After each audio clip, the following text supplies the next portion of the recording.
Good afternoon and welcome back to Jeff and the Rabbi. Topic today, good topic, justice. We've heard a lot about justice in the news these days. No justice, no peace.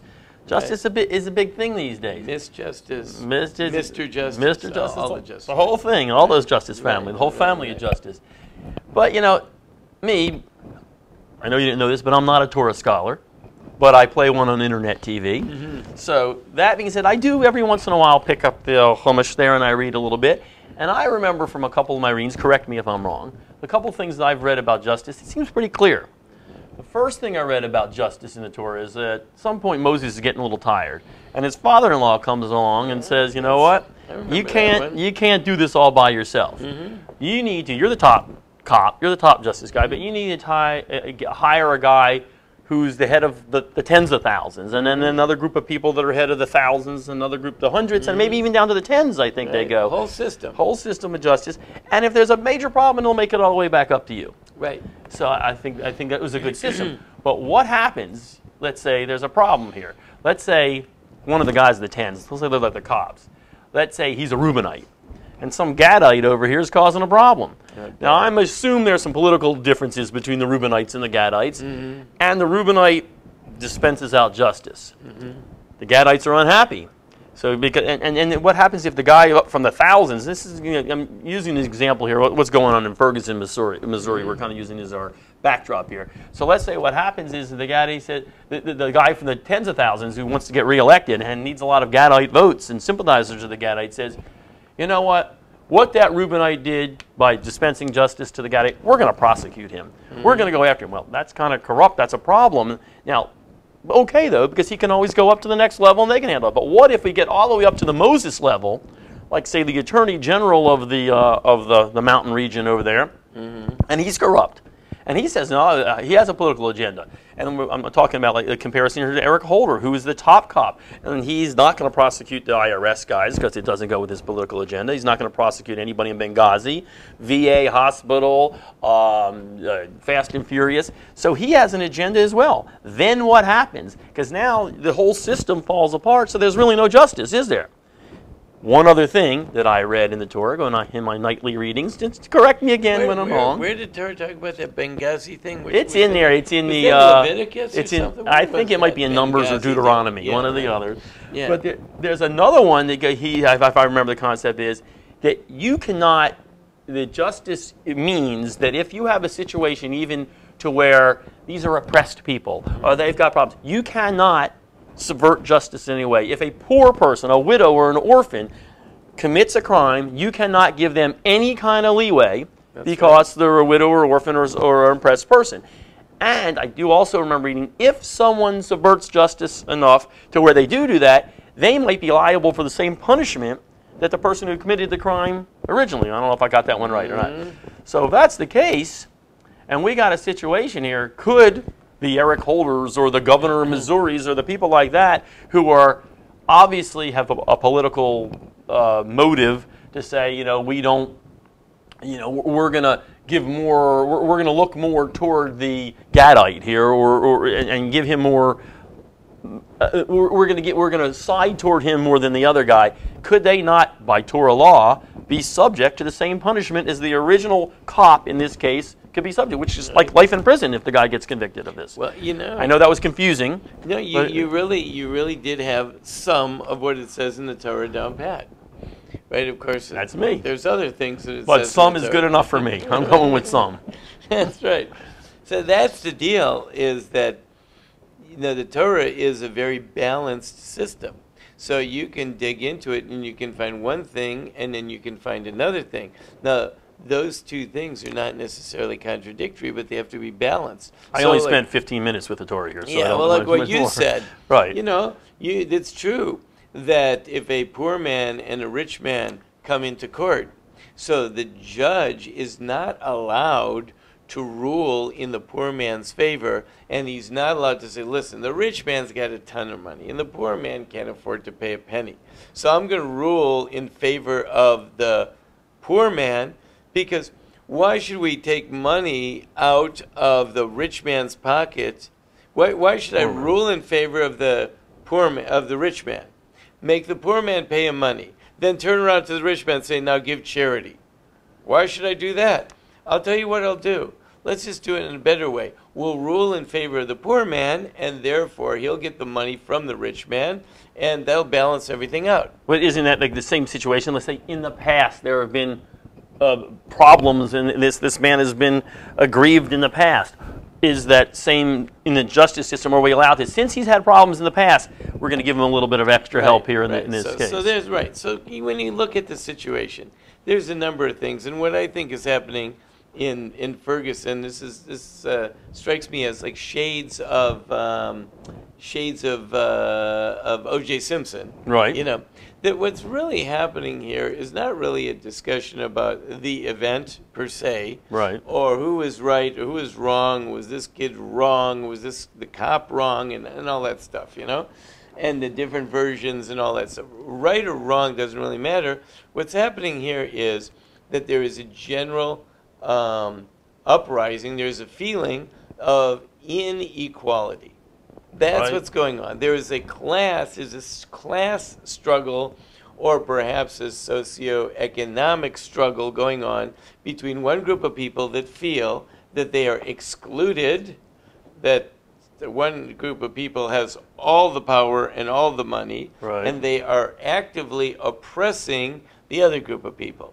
Now, the people with all the power and all the money say, hey, we're not oppressing anybody. If you would just work hard and do your thing, you could be here like I am, except what are you hanging out on the street for at, midnight and fighting with cops? Why don't you get home and go to bed so you can get a job? And, of course, the other people will say, I would get a job, but there are no jobs. There's no chance for any advancement. Even a guy that wants to work and wants to try, he can't get ahead because there's so much stacked against him that the situation is impossible. But again, wouldn't the Torah say that makes no difference? I don't care about that whole backstory. So let's just do a couple of, I guess you'd call it facts. Okay. Number one fact is that, yes, your poverty is no excuse for crime. Right? Just because you're poor, it doesn't mean you can steal. You know, even King Solomon said, lest I become impoverished and steal. Well, they'd be driven to steal, but that's still a bad thing. That is still a crime. So Torah doesn't want that. Secondly, there's no talk in the Torah about equality. There's no talk about distribution of the wealth. There's no such thing.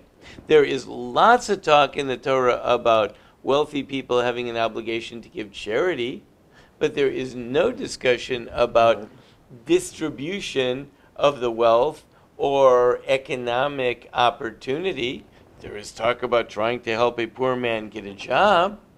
There is that. But creating opportunity, or everyone should have equal opportunity to access to the wealth of a given country or something like that, the Torah doesn't really discuss that. The Torah does, on the other hand, say you've got to look out for the people that are suffering. The Torah talks a lot about the widow, and the Torah talks a lot about the orphan. The Torah talks about the poor man, and the Torah talks about your brother, and how you have to take care of your brother and care for your brother and all that type of stuff. But the Torah does not say that there's anything wrong with one person having a lot of money and another person having a little money. The Torah does say that the guy with a lot of money should feel a sense of responsibility to give charity. But the Torah doesn't say it's wrong for this guy to have a lot of money. As a matter of fact, the Torah that really is in the Talmud, it says there's always going to be poor people. And it is kind of interesting because I think that at this late date, that people are really worried about inequality and unequal distribution of the wealth. There's always been poor people. Yep. I have a feeling there always will be poor people. If you're poor, it's not so much fun, but that is just the way it is. And the wealthy people always don't like to share their wealth. That's always been the way it is, and I venture to say that is the way it will remain after we go through this United States capitalistic society iteration and on to whatever we're going to come up with afterwards. There's always going to be that. But the question really is that we brought up here is justice. Justice. Right? We want justice. Now, justice is really important. Okay. Justice is a very important thing because perversion of justice is really dangerous. When we start to show favoritism, there's a lot of talk, and it's particularly in the Torah portion that is read this week. There's a lot of talk about justice, not taking bribery.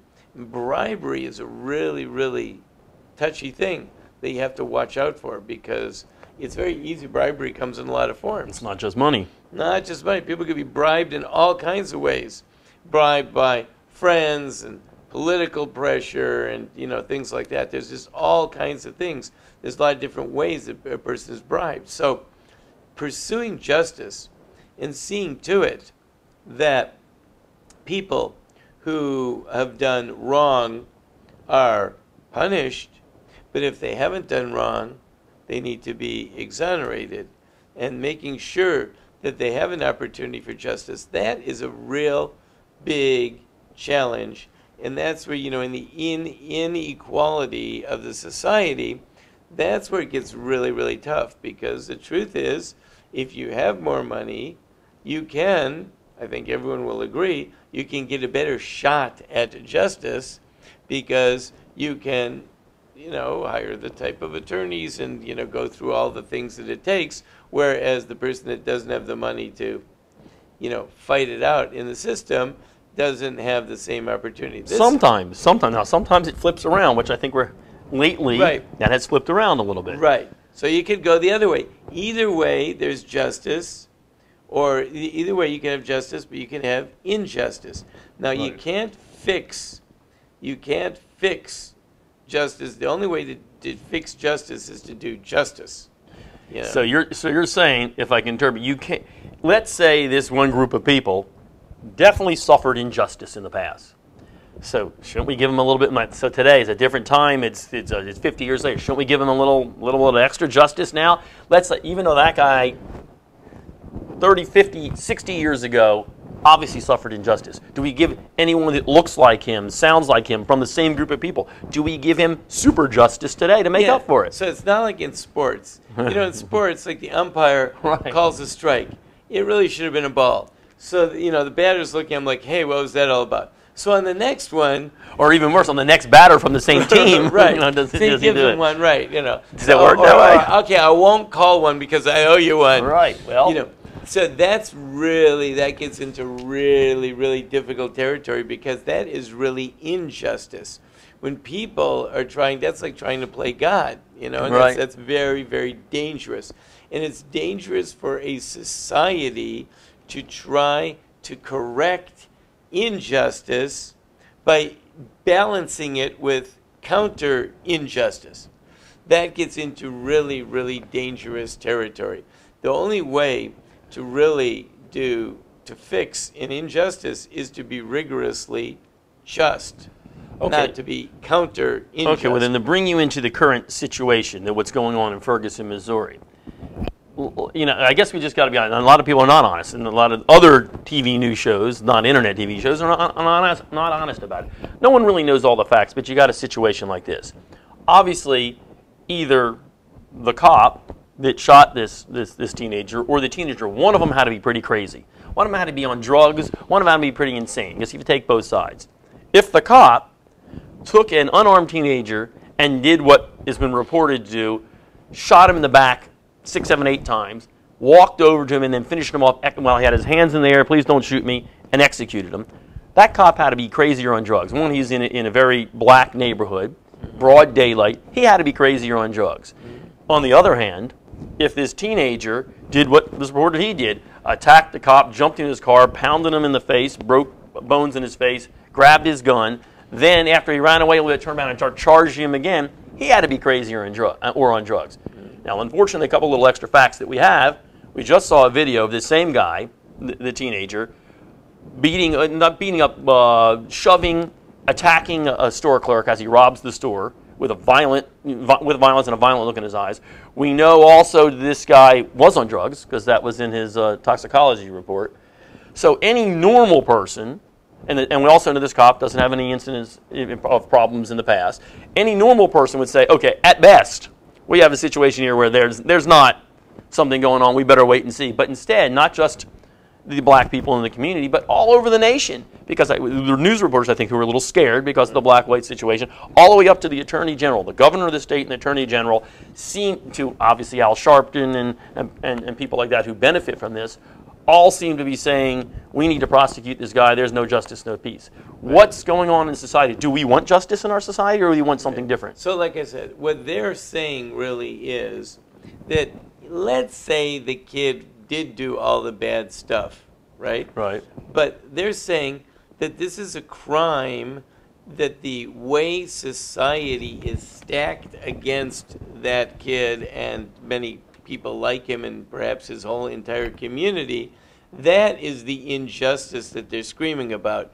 And that malaise of, the fact that this whole community is, poor and the kid is like, the kid's on drugs and steals and all that stuff, that is the fault of the society that doesn't allow him an opportunity to advance. So even if he may have been wrong in the specific, I don't think they'd actually come out and say that. They'll probably argue that he wasn't wrong. Right. But I believe what they're really saying is, even if he was wrong and even if he did attack the cop and all that, but still the cop shouldn't have killed him, and the fact that the cop did kill him shows it's just more and more and more of the same society does not value the life of this group of people. It only values the life of that group of people, and all the cops are basically hired to suppress that group of people and make sure the other people keep their money and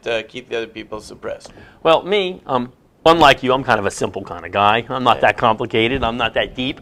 For me, I always look at a situation. I think you might be right. It might be a societal problem, but I always look at a situation. If certain groups of people benefit from an action, maybe they're the real perpetrators of this issue. So let's say this. I agree that maybe black people in this country and black people in that community especially are definitely living a different life. They're not living the life that I am. They're living on food stamps. They're living in situations. They're living in a society where the odds are that a black teenage male isn't going to succeed. The odds are he's probably going to get arrested. But maybe when you look down the line and the people that benefit from that, from a black teenager not succeeding, and a black male not succeeding, is it possible that the people that are now claiming, oh my God, we got to protect these people, the Al Sharptons, the Eric Holders, the Governor of Missouri, Nixon, the President of the United States, and that the ultra-liberal side, do they not benefit from the fact that you hold a group of people down? You hold a group of people down far enough to where they have to depend on the government. And so we want to, now listen, if they succeed and they move up to the middle class, they're not going to support us anymore. But if we give them food stamps and we pretend that we're for them, they're going to keep voting for us. So is that justice? My point is, I think you might be right, and I think their argument might be right, that there is a societal problem and something in society is against them, but just the opposite. Are those people guilty of subverting justice if their whole goal is to hold these people down so they can keep power?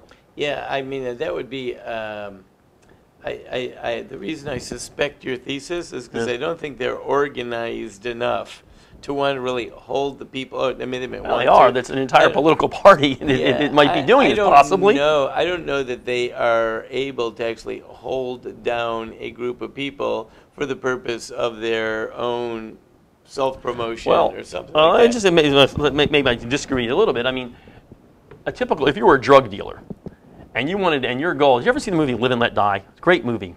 You probably didn't see it. Back in the early 70s. First thing you did. Oh, you only. That's the last movie I saw. This was a little bit before E.T. This is the James Bond movie. What the drug dealer does, he decides he's going to take all his drugs and give them all out for free.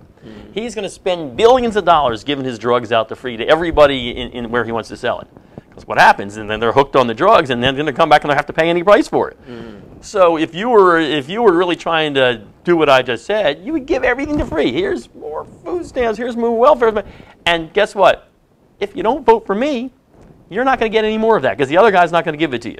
So maybe it's not that hard to do what I'm saying. Right. And that's how you hold people down forever. Right. Well, I don't know that I don't know if I buy into that conspiracy theory. I don't think it's that much of a conspiracy, Right. but go ahead. I think it's pretty But well out in the open. Maybe yes, and maybe no. I think it would have to be proven. But one thing I do believe is that, like I said before, you can't fix injustice with injustice. So, for example, if let's say the policeman here who killed the kid,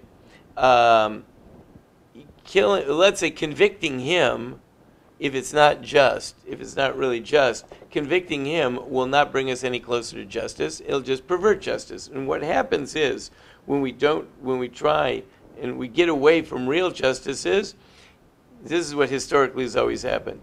You can have a group of people and they may be oppressed and they may be suppressed, and you have all the wealth in the hands of one group of people, and then you have this other group of people. Amazingly enough, even when there is an uprising, and even when there's a complete revolution and an upheaval, after a while, it turns out you have a new group of people who have all the wealth, and they're suppressing all the other people. It always works that way. And then when you flip it again, and another one, the same thing happens again.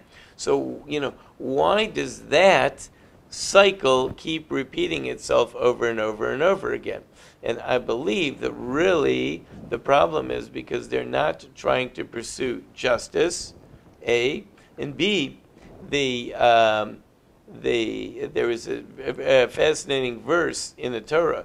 The Torah talks about that if there won't be amongst you any poor. How do we get to a point where there won't be amongst you any poor? Well, we do believe that there is a God in the world, and that God takes care of people, and he also distributes wealth as it is. If everyone were to believe, ultimately, we were getting there, got this far, until I'm going to play the God card again. Here we go. There it goes, play the God card. So, ultimately, recognition on the part of all that God is the one who distributes the wealth will bring about a sense of charity and beneficence on behalf of the people that have the wealth, and it will bring about a sense of responsibility and gratitude on behalf of the people that don't have the wealth, and then people will be able to move forward. As a matter of fact, what's the real bottom line? We are still in the summertime, and in the summertime there's a custom to read the chapters, the Ethics of the Fathers, which is teachings from the rabbis. And we read a chapter every Saturday afternoon. And one of them is the truism of truisms that everybody knows. Who is wealthy? He who is satisfied with his lot. And what's happening here is, I believe, that we have a society that people are saying that I find my satisfaction, I have to have economic equality. And the truth is, you don't have to have economic equality. You have to have satisfaction in life, in what you're getting out of life. People can be poor and people can be wealthier. And some people who are wealthy are miserable, and some people who are poor can be happy. The idea is looking for value in life. Now, what I know is, I don't think that this guy, at least I saw a video of him swiping a box of cigars. Now, if he's swiping a box of cigars, he probably doesn't have too much money. But I can tell you something else he has. He's not a happy camper. No. That guy is not happy. He's not happy. He's not happy with his lot. I don't know if you'd ask him if he has anything. I don't know if you say, like, are you happy? Do you have a mother, father, sisters? Do you happy with, are you doing anything positive? Do you have any community? He's not happy with his lot. And I believe ultimately that it's not the financial, the economic injustice and unequal distribution that's the problem. The problem really is that people are not looking for value in life. And that isn't what's being preached. That isn't what's being taught. And value of life, of appreciating things that are good, having people appreciate what real value is. The wealthy people need to appreciate it more, and the poor people need to appreciate it more. And the truth is, the Torah really is promoting an idea that everyone can be wealthy. How can everyone be wealthy? There's never been a society that had everyone be wealthy. Yeah, You can have a society where everyone's wealthy if people are satisfied with their lot in life. If they feel that what I have is good. Now, the only way to do that is you got to feel that there's a God in this world. No, I totally agree with you, and that kind of was the point I was getting at. I think there are groups of people who will do their best to make sure people understand that they shouldn't be satisfied with their life. Because the rebel rousers who use them for their own purpose and their own gain to make sure, listen, you shouldn't be satisfied with your life. This guy's got it. You need to take it. And that's kind of what I was getting at. I mean, I think that's probably the ultimate injustice, if that's the right word. Right. Injustice or injustice, either one. But in this one, but I think I think it is, because I think you have the right answer. And I knew you were going to get there eventually. That's where we're going here.